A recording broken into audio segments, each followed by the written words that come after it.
দিকে তাকিয়ে বলছে, মাসিমা আমি তো ধরতে পারি, আমি ছাড়তে পারি না। তুমি এই রকম কত জনম জনম তুমি ভ্রমণ করেছো, কত জনম কত জনি তুমি ভ্রমণ করেছো, এই জনমে আমার নিকট এসেছো, আমি তোমাকে ছাড়বো না, তোমাকে আমি গ্রহণ করেছি। এই ভাব গোপালের। আরে এ কথা বলছে, ছোট শিশু কথা বলছে, আরে ছাড়, আরে লালা ছাড়, আরে লালা ছাড়। লালা ছাড়ছে কোথায়? তার প্রাণকে পর্যন্ত আকর্ষণ করলেন। আর মৃত্যুর সময় যে যতই যেরকমই হোক, যখন প্রাণ সংকটে আসে তখন আসল রূপ প্রকাশ হয়ে যায়। তখন পুতনার বিরাট রূপ প্রকট হলো, আর আর্তনাদ করছে, ছাড় লালা ছাড়, লালা ছাড়। সেই দক্ষিণ দিকে, নন্দভবনের দক্ষিণ দিকে বিরাট রূপ পুতনা সেখানে পড়ছেন, বিশাল স্থূলকায় শরীর। যখন পড়েছে ধুম করে শব্দ হয়েছে মাটিতে। তখন ব্রজবাসীরা বলছে, আরে আরে কানাইয়া কোথায়? যশোমতী বলছে, পালানাতে দেখো কানাইয়া। এদিকে কীর্তন হচ্ছে, নন্দ উৎসব কীর্তন হচ্ছে, নন্দ কে আনন্দ भयो জয় কানাইয়া লাল কি। কে কার কথা শোনে? যখন মাটি কেঁপে উঠলো, ধুম শব্দ হলো, কীর্তন বন্ধ হয়ে গেছে। যশোদা বলছে, আরে পালানাতে আছে কিনা দেখো। যশোদা এসে দেখে পালানাতে নাই। আরে ভাইয়া, কামাতাজি তো কান্না শুরু করেছে, লালা কোথায়, লালা কোথায়। সকল ব্রজবাসীগণ দৌড়ভাগ শুরু করেছে, কোথায় লালা কোথায়। গিয়ে দেখছেন ওই নন্দভবনের দক্ষিণ দিকে বিরাট স্থূলকায় শরীর পুতনার। বলছেন 3 কিলোমিটার, 3 কিলোমিটার, কত বড় শরীর পড়ে আছে। আর বক্ষস্থলে গোপাল বসে আছেন। আরে লালাকে তো কেউ ধরো, কেউ তো বাঁচাও, মরে যাবে। এ রাক্ষসী কোথা থেকে এলো, কেউ তো বাঁচাও কে। তো ব্রজবাসীরা লালাকে কোলে তুলে নিলেন, যশোদার কোলে দিলেন। ব্রজবাসীরা বলা বলি করছে, ভাইয়া এই রাক্ষসী কোথা থেকে এলো, কি করে মরলো, গোপাল কি করে বাঁচলো। এক ব্রজবাসী বলছে, এই রাক্ষসীর পাল্লায় পড়ে ছোট শিশু কি করে বাঁচলো। আর আরেক রকম ব্রজবাসী বলছে, এই পুতনা কি করে মরলো, এখানে কে মারলো, কিভাবে হলো। যশোদা মাইয়া কেঁদে কেঁদে বলছে, আরে কেউ মারুক বা যাই হোক না হোক, কিন্তু সে নিজের পাপে নিজে মরেছে, যে কোনো ভাবেই মরেছে, কিন্তু আমার গোপাল আজ বেঁচে গেছে, লালা বেঁচে গেছে। ইতিমধ্যে নন্দ মহারাজ, হে শ্রীহরি, হে শ্রীমান নারায়ণ, হে ভগবান বিষ্ণু, আমার লালাকে রক্ষা করো, আমার লালার কোনো বিঘ্ন যেন না হয়। বাবাজি দৌড়ে দৌড়ে আসছেন, আর ওই সব মনে মনে বলছেন, প্রার্থনা করতে করতে আসছেন। যখন গোকুলে এসেছেন, বাবাকে দেখেই ব্রজবাসীগণ ঘিরে ধরেছে, বাবা তুমি মথুরায় চলে গেছো, জানো না এখানে কি বিরাট বিপদ হয়েছে। বলে কি? আরে কোথা থেকে এক রাক্ষসী এসেছে, দেখো কি স্থূলকায়, কত বিরাট শরীর তার, গোপালকে নিয়ে চলে গেছে। আর সে কিভাবে মরলো, কোনো কেউ মারে নাই ওকে, নিজে নিজে কিভাবে মরলো, আর গোপাল কি করে বেঁচে গেল। নন্দরায়জি বলছে, আরে ব্রজবাসীগণ তোমরা জানো না, বসুদেব একজন প্রকৃত জ্যোতিষী। কেন? বসুদেব আমাকে সংকেত দিয়েছে যে ব্রজেতে কোনো উপদ্রব হতে পারে। আমি বসুদেবের কথা শুনে যে কোনো ভাবে দৌড়ে দৌড়ে ব্রজের দিকে আসছিলাম, আর আসার সময় প্রার্থনা করছিলাম ভগবানের নিকট, হে ভগবান বিষ্ণু, হে ভগবান মধুসূদন, হে ভগবান নারায়ণ, হে বিধাতা, আমার লালাকে রক্ষা করো। আমি যে প্রার্থনা করেছি, ওই প্রার্থনায় লালাকে রক্ষা হয়ে পেয়েছে। এই ভাব নন্দ বাবার। ব্রজবাসীগণ বলছে, আরে মথুরা আর গোকুলের রাস্তা জাম হয়ে আছে। বলে কেন? পুতনার শরীর পড়ে আছে, কেউ যাতায়াত করতে পারছে না, কি করা যায়। নন্দবাবু বলছে, শোনো, ওই ডোমদেরকে ডেকে নিয়ে আসো, আর ঘর থেকে কুঠার কাটারি নিয়ে আসো, আর পুতনার অঙ্গগুলো খণ্ড বিখণ্ড করো, করে এগুলো ওই যে ওই যতগুলো গাছপালার নিচে পড়েছে না, গাছপালার ডালাগুলো সুনামি হলে যেরকম ডালা গাছপালা ভেঙে পড়ে থাকে, ওইগুলো নিয়ে আসো, ওইগুলো দিয়ে জ্বালিয়ে দাও যমুনার পারে। পুতনার শরীরটাকে জ্বালিয়ে দিয়েছে। আর সেখান থেকে বলছেন যখন দাহ সংস্কার হচ্ছে পুতনার, সেখান থেকে সুন্দর গন্ধ বেরিয়েছে। বলে নন্দকে লালা কি জয়।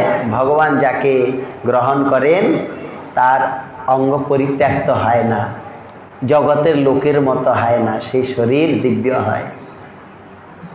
যারা ভগবত ভজন করেন, ভগবানের আরাধনা করেন, ভজনময় জীবন যাপন করেন, মৃত্যুর পর তাদের শ্রীঅঙ্গ সেটা পবিত্রই থাকে, সেটা দর্শনে অপরের মঙ্গল হয়। জগতের লোকের মতো নয়, জগতের লোকের মতো নয়। জগতের লোকের অশৌচ আদি কিংবা অপবিত্রতার কথা, যিনি ভজনময় জীবন যাপন করেছেন ওনার শ্রীঅঙ্গ কলেবর পরম পবিত্র। সেজন্য বলছেন দর্শনে পবিত্র করো এই তোমার গুণ। তো এই যে লীলাটি, এই লীলাযুক্ত লীলা সমন্বিত যে শ্লোক, এই শ্লোকটি উচ্চারণ করলেন মুকুন্দ দত্ত। পুতনা লোকবালাগ্নি রাক্ষসী রুধিরাসনা জিগাংসয়া বিহারয়ে স্থানাং দত্তাপসদ্গতি। পুতনা কেমন, যে গোবিন্দকে মারার জন্য গেছে, সেই গোবিন্দ পুতনাকে মাতৃগতি প্রদান করেছে। গো এমন দয়াল কে বা আছে, এমন দয়াল আর কে আছে? গদাধর পণ্ডিত প্রভু যখন এই মহিমান্বিত শ্লোক শ্রবণ করলেন, তখন তিনি ভয়ে কাঁপছেন, সর্বনাশ, এই পুণ্ডরিক বিদ্যানিধি প্রভু, এনার প্রতি আমি সন্দেহ প্রকাশ করেছি, ইনি বৈষ্ণব কিনা, এখন আমার কি হবে? মহাপ্রভুর নিকটে এসে বলছেন আমার কি হবে, আমার কি করে বৈষ্ণব অপরাধ থেকে আমি নিস্তার লাভ করব? কেন আমি সন্দেহ প্রকাশ করছি এনার বাহ্যিক কিছু ক্রিয়াকর্ম দেখে, আমার কি করে মুক্তি হবে, আমি কি করে অপরাধ থেকে মোচন হব? তখন মহাপ্রভু বলছেন তুমি তার আশ্রয় গ্রহণ করো।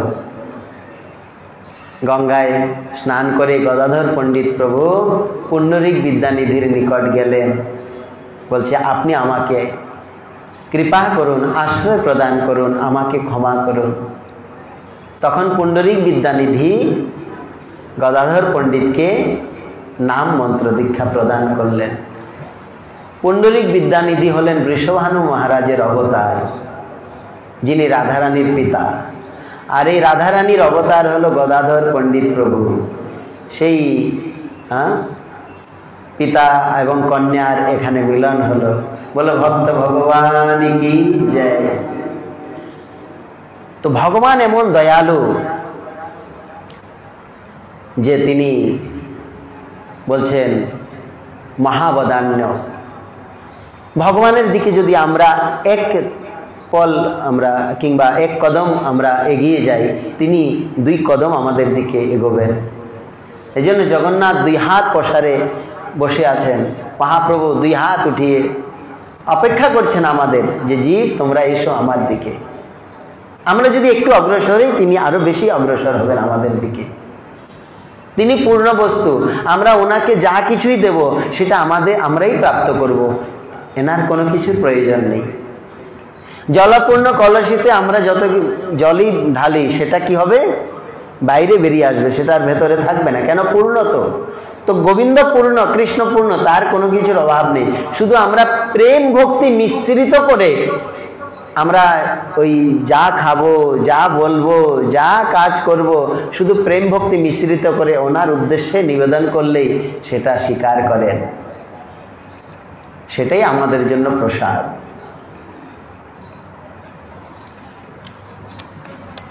তারপর ওই পুতনা সেখানে তাহার সংস্কার হলো পুতনার। যশোমতী মাতা গোপালকে নিয়ে এলেন, অন্যান্য মায়েরা সবাই এবার বিঘ্ন বিনাশক মন্ত্র উচ্চারণ করতে লাগলেন এবং ওই গোশালায় নিয়ে গিয়ে গোচনা দিয়ে গোপালের স্নান করাতে লাগলেন, গরুর লেজ দিয়ে গোপালকে ঝাড় দিতে লাগলেন, আর মন্ত্র বলতে লাগলেন। কি মন্ত্র? ঝাড়ফুঁকের মন্ত্র আছে না? তো যশোদা আর অন্য ব্রজ মায়েরা মন্ত্র কি বলছেন? ইন্দ্রিয়াণি ঋষিকেশ প্রাণনারায়ণ বত শ্বেত দীপ প্রতিষ্ঠিতং মনোযোগেশ্বর বতু। আমার লালার যে ইন্দ্রিয়গুলিকে ঋষিকেশ ভগবান রক্ষা করুক। লালার ইন্দ্রিয়, আমাদের ইন্দ্রিয় আছে না, একাদশ ইন্দ্রিয়, এই ইন্দ্রিয়গুলোকে ভগবান ঋষিকেশ রক্ষা করুক।